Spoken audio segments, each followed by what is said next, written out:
Hai semuanya, welcome to my channel. Kenalin nama gua Nadia dan gua akan ngebagiin konten-konten random tapi keren dan seru. So, pantengin terus ya. Thank you. A few moments later.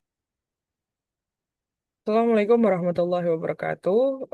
Perkenalkan, nama saya Nadia Salsabila dengan NPM 2023-210096. Jadi di sini saya akan menjelaskan mengenai use case diagram berdasarkan studi kasus yang telah dibuat oleh kelompok kami sebelumnya mengenai sistem informasi dalam menyediakan aplikasi untuk pelaku UMKM sayur hidroponik. Dan ini adalah studi kasus yang bisa teman-teman baca, ya. Tapi saya tidak akan membacakan secara keseluruhan, tapi saya akan taruh link PDF-nya di description box, ya. Jadi teman-teman bisa download secara langsung di sana. Oke, mungkin kita langsung saja masuk ke penjelasan mengenai use case diagram berdasarkan studi kasus ini.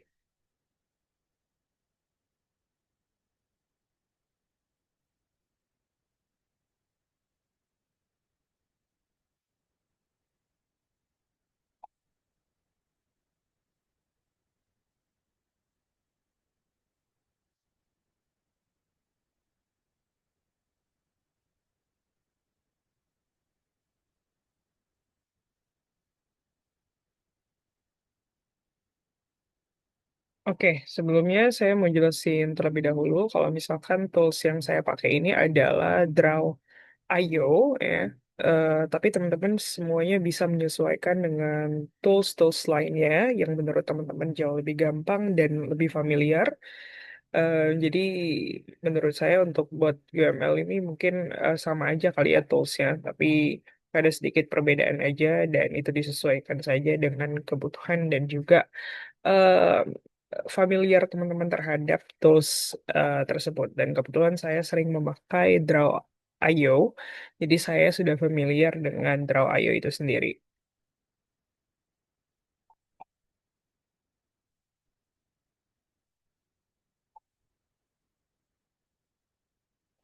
Oke, teman-teman, saya jelasin terlebih dahulu ya. Saya jelasin terlebih dahulu mengenai ini, login dan juga logout ini. Berapa seperti ini bentuknya. Jadi kalau misalkan kita lihat memang ada sedikit perbedaan gitu ya dari login dan logout berdasarkan use case yang biasa kita buat gitu. Jadi pada bagian kiri diagram ini aku nampilin use case login dan juga logoutnya itu secara terpisah dari aktor utama. Alasannya karena proses login dan logout ini kan bersifat umum dan dapat dilakukan oleh semua aktor yang aku pakai nanti, yang aku gunakan, yaitu ada tiga aktor, ada aktor pelanggan, pelaku UMKM, dan juga admin. Nah, daripada menggambar tiga garis koneksi dari setiap aktor ke use case yang sama, aku lebih memilih untuk menampilkan secara terpusat seperti ini, ya, supaya tujuannya ya nggak lain nggak bukan lebih rapi dan mudah dibaca. Jadi artinya semua pengguna itu wajib login terlebih dahulu untuk mengakses sistem sesuai dengan perannya masing-masing dan bisa logout setelah memakai aplikasi tersebut. Jadi meskipun bentuknya itu sedikit berbeda ya dari tampilan use case pada umumnya, fungsi itu tetap sama gitu. Hanya saja di sini aku buat lebih sederhana supaya tidak banyak garis yang saling bertumpuk dan juga tumpang tindih. Nah, aku pengen nunjukin terlebih dahulu ya.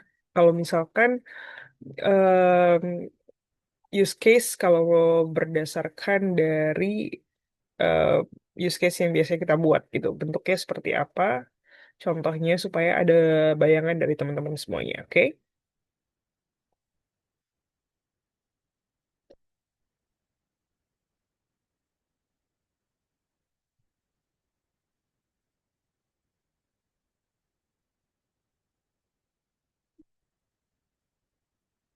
Nah, ini adalah bentuk dari eh, use case yang sudah saya buat sebelumnya dengan menggunakan sistem yang lama yang biasa kita gunakan maksudnya.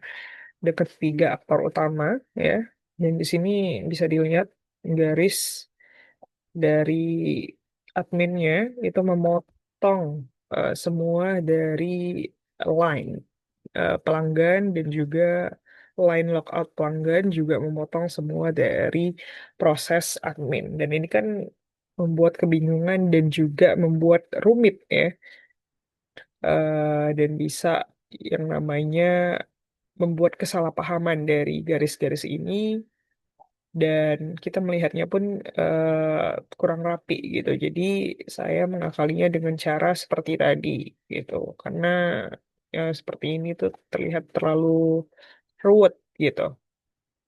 Balik lagi ke draw Ayu tadi.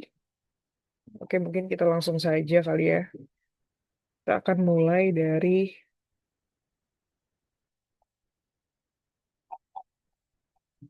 oke bentar teman-teman. Kita naikin dulu ini.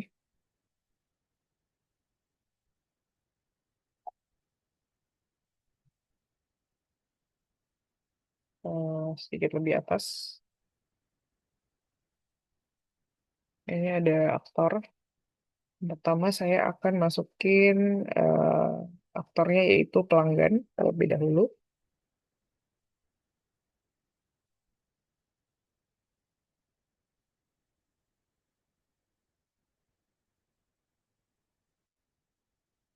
Nah, di sini untuk proses semua aktor itu akan melakukan yang namanya proses login dan juga logout ya, sesuai dengan peran masing-masing. Dan untuk pelanggan sendiri itu setelah logout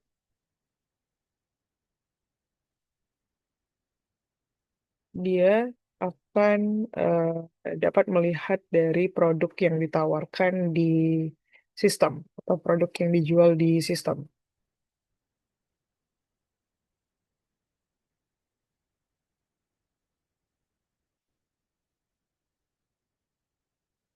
Lihat daftar produk. Hmm. Dia bisa melihat daftar produk ya.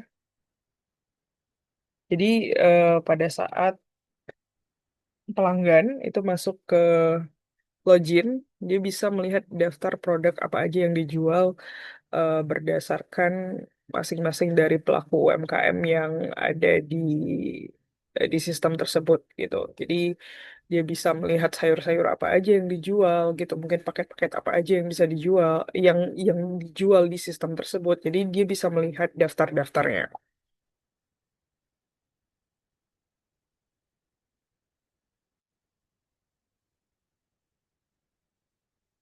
Saya akan duplicate aja ini ya supaya lebih cepat. Selanjutnya, setelah dia melihat daftar produk,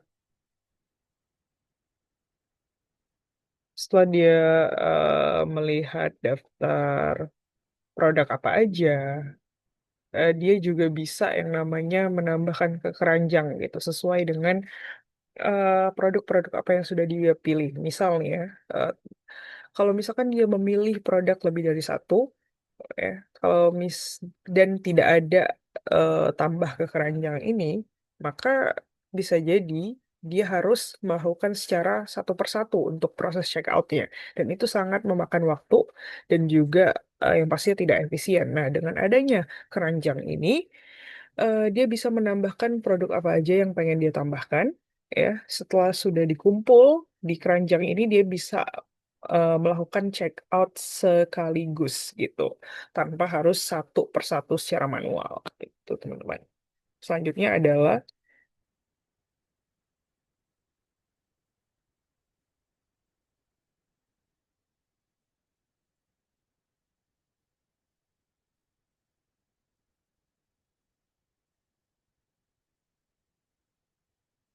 lakukan pemesanan atau bisa juga dibilang check out ya.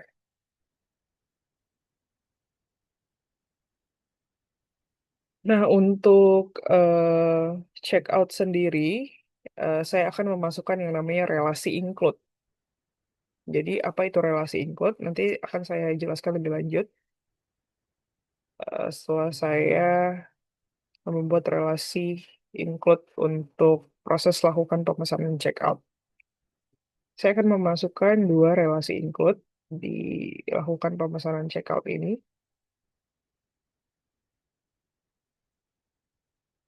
Sini bisa kita tuliskan include.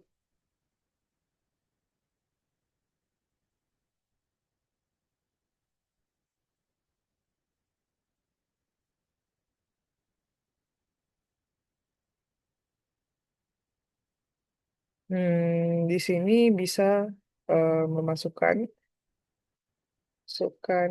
alamat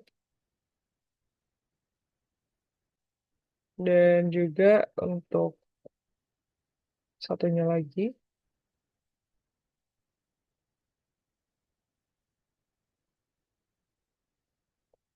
adalah pilih metode pembayaran.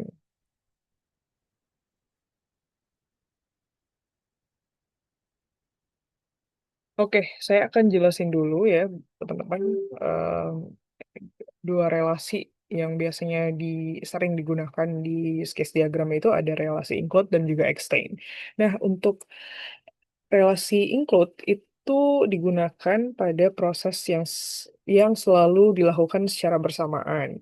Misalnya, nih, pada saat kita melakukan proses check out, sudah pasti kita akan memasukkan yang namanya alamat dan juga kita pasti akan yang namanya melakukan pilih metode pembayaran. Kalau hal tersebut tidak kita lakukan, maka proses check out kita nggak bisa berjalan dong, ya, tidak ada karena em, tidak ada yang namanya memasukkan alamat dan juga memilih metode pembayaran. Jadi include ini bisa dibilang suatu hal yang wajib atau harus ada di proses tersebut gitu. Jadi sudah menginclude gitu. Kalau misalkan proses ini nggak ada, maka pemesanan atau checkout itu nggak bisa berjalan. Nah, sedangkan beda lagi dengan extend gitu. Nah, extend sendiri itu merupakan relasi yang digunakan untuk proses tambahan yang sifatnya opsional. Jadi em, kalau misalkan relasi extend itu nggak ada ya nggak ada masalah gitu. Tidak membuat apa ya proses tersebut terhambat gitu. Jadi relasi extend ini merupakan perpanjangan dari sebuah proses sebelumnya.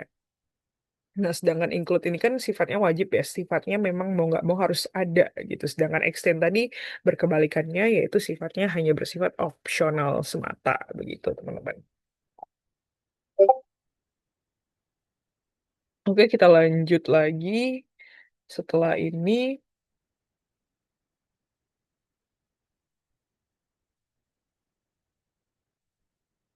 eh, ada yang namanya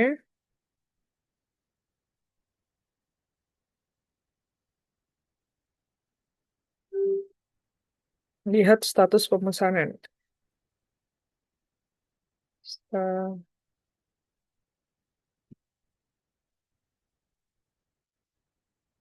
Pemesanan. Nah, jadi pelanggan juga bisa melihat status pemesanan setelah dia melakukan yang namanya proses checkout ya. Mungkin bisa berbentuk kayak apa tracking secara real time gitu. Produknya lagi di packing, terus juga ada ekspedisi pengantarannya dan dan kapan tiba dari produk tersebut. Dia bisa melihat di status pemesanan sebagai akhir atau proses dari em, pemesanan dia gitu. Setelah itu dia bisa melakukan logout dari akun tersebut setelah proses eh, pembelian dan juga pemesanan dari sistem informasi tersebut. Oke, selanjutnya untuk aktor selanjutnya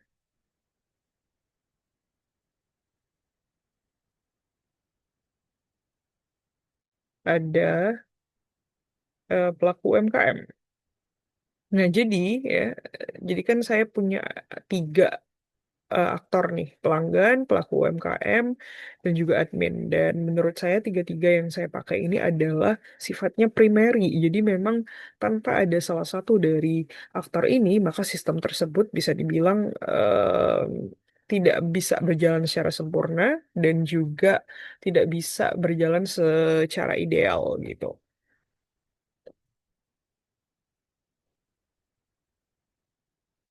Pelaku UMKM. Dan di sini pelaku UMKM juga sama akan melakukan sebuah login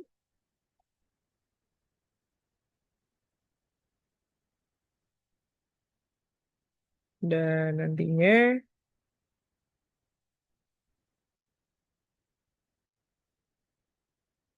pelaku UMKM ini eh,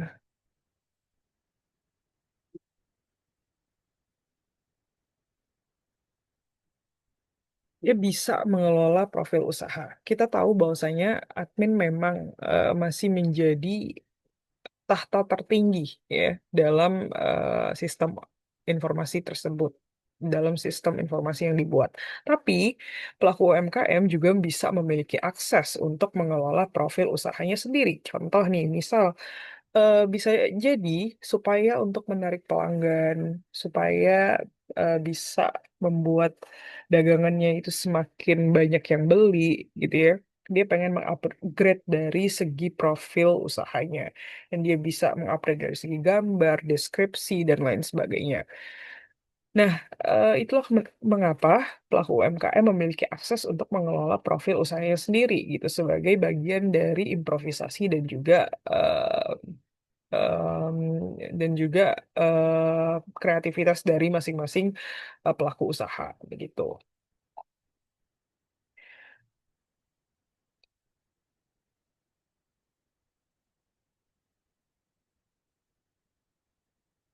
Dan pelaku UMKM juga itu memiliki akses untuk bisa mengelola yang namanya produk.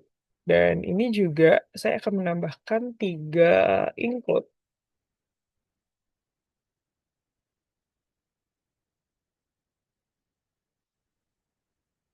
Saya akan menambahkan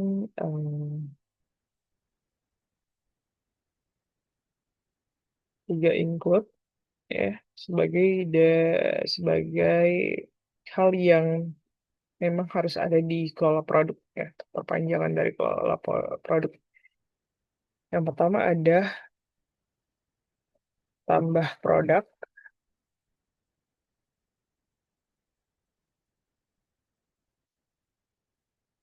terus ada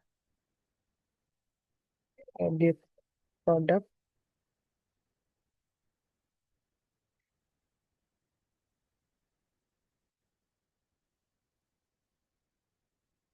terus apa lagi ya? Hmm, hapus produk,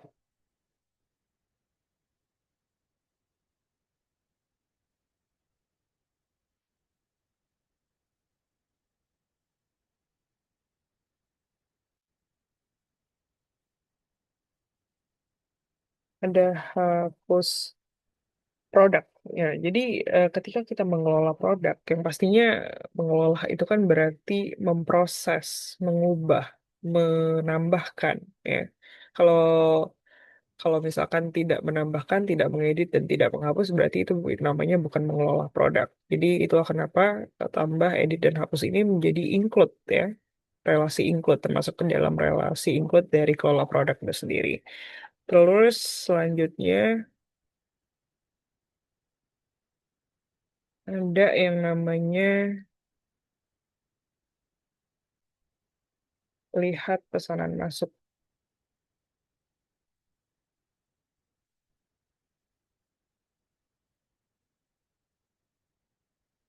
Yang pastinya pelaku UMKM pasti akan melihat pesanan masuk karena mereka lah yang bisa menyediakan barang dan juga bisa membuat barang tersebut ada di pelanggan gitu.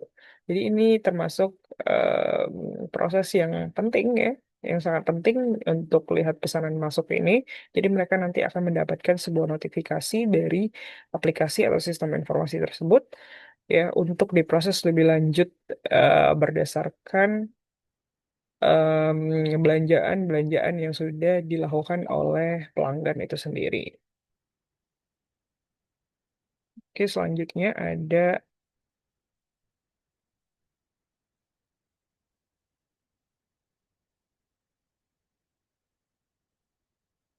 em, lihat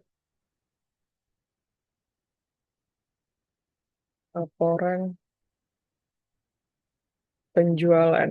Nah, jadi sebagai proses terakhir itu, pelaku UMKM juga bisa melihat laporan penjualan gitu. Mungkin dari laporan penjualan ini mereka bisa dijadikan sebagai bahan evaluasi apa aja yang perlu diperbaiki gitu ya. Mereka juga bisa yang namanya melihat nih apakah penjualan mereka mengalami kenaikan, stagnan, atau bahkan mengalami yang namanya em, yang namanya penurunan dari segi penjualanan gitu. Jadi mereka bisa memantau itu dari laporan penjualanan dan nantinya dari perpanjangan lihat laporan penjualan ini akan bisa juga pelaku UMKM itu mendapatkan sebuah atau melihat sebuah relasi yang namanya extend.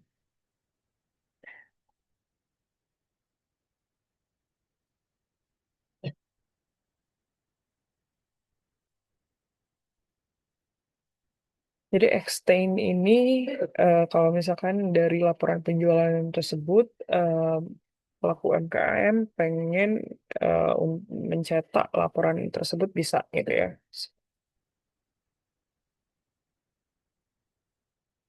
Eh, eh, Setelah selesai semua, pelaku UMKM bisa untuk melakukan logout seperti itu. Selanjutnya adalah admin.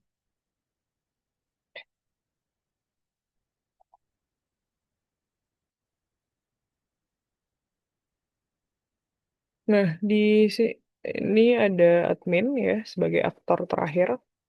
Jadi admin ini bisa juga dibilang sebagai developer kali ya. Mereka yang membuat, merancang, membuat, dan juga menjalankan aplikasi ini. Ya, dan yang pastinya mereka memiliki akses penuh terhadap aplikasi atau juga sistem informasi tersebut gitu.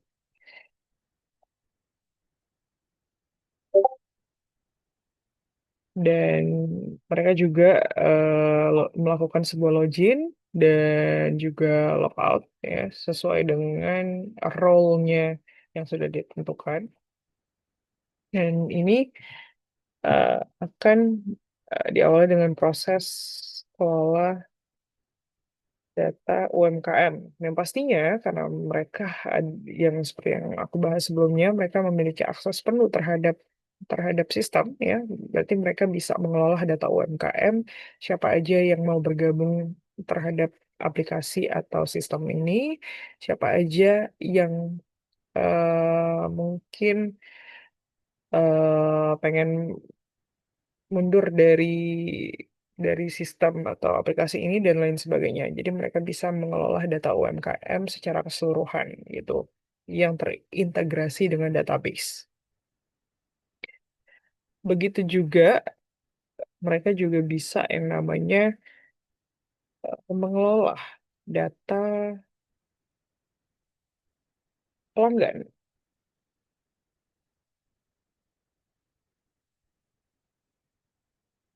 Ya, mereka juga bisa mengelola data pelanggan, ya, pelanggan-pelanggan yang melakukan registrasi dan login nanti akan terintegrasi datanya di database ya sesuai dengan permintaan eh, yang ada di aplikasi ya mungkin aja email, nomor telepon, terus apalagi password dan lain sebagainya. Nah, mereka bisa melihat itu secara keseluruhan untuk data pelanggan dan sifatnya baik itu data UMKM maupun data pelanggan sifatnya privacy gitu ya. Jadi admin itu harus bisa menjaga yang namanya privacy dari data-data baik UMKM maupun data pelanggan itu sendiri.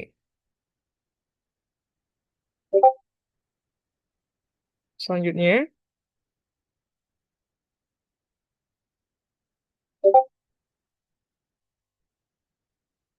admin juga dapat mengelola kategori sayur. Jadi maksud dari mengelola kategori sayur ini, em, mereka bisa mengupdate, menambahkan, menghapus sayuran-sayuran apa aja yang dijual dari setiap pelaku UMKM, ya, atau juga mungkin mereka mengupdate promo-promo apa atau paket-paket bundling apa yang dijual gitu. Jadi ini tugasnya admin gitu ya untuk mengelola segala macam kategori sayur gitu. Selanjutnya ada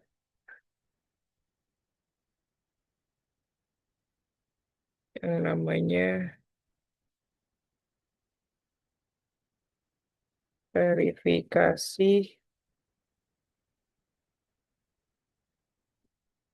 Nah, untuk verifikasi produk baru ini, memang pada dasarnya seperti yang kita bahas sebelumnya, pelaku UMKM itu kan memiliki akses untuk mengelola produk.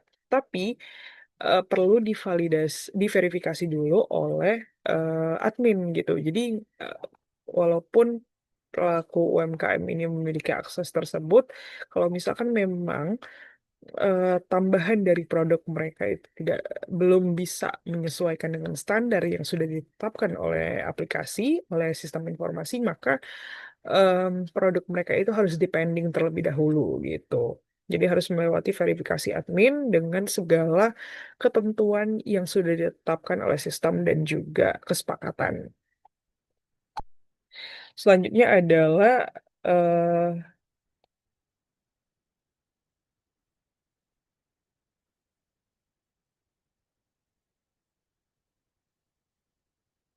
lihat laporan transaksi.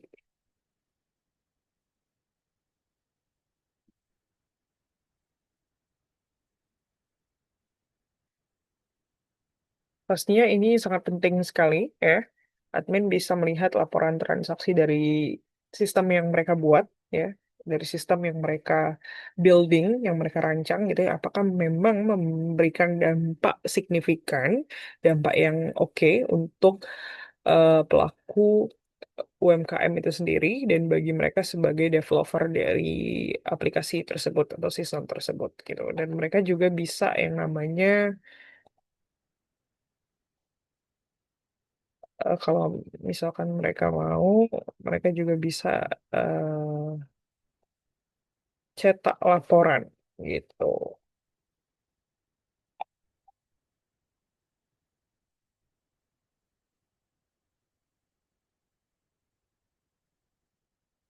Yap. Inilah use case diagram dari studi kasus yang sudah kelompok kami buat sebelumnya. Dan ini dan ini adalah pengimplementasian dari use case diagramnya, salah satu UML yang ada. Nah, kesimpulannya adalah dari use case diagram yang telah dijelaskan tadi, ya, dapat disimpulkan bahwa sistem informasi ini mampu untuk membantu pelaku UMKM dalam mengelola bisnis sayuran hidroponik secara digital dan juga lebih efisien.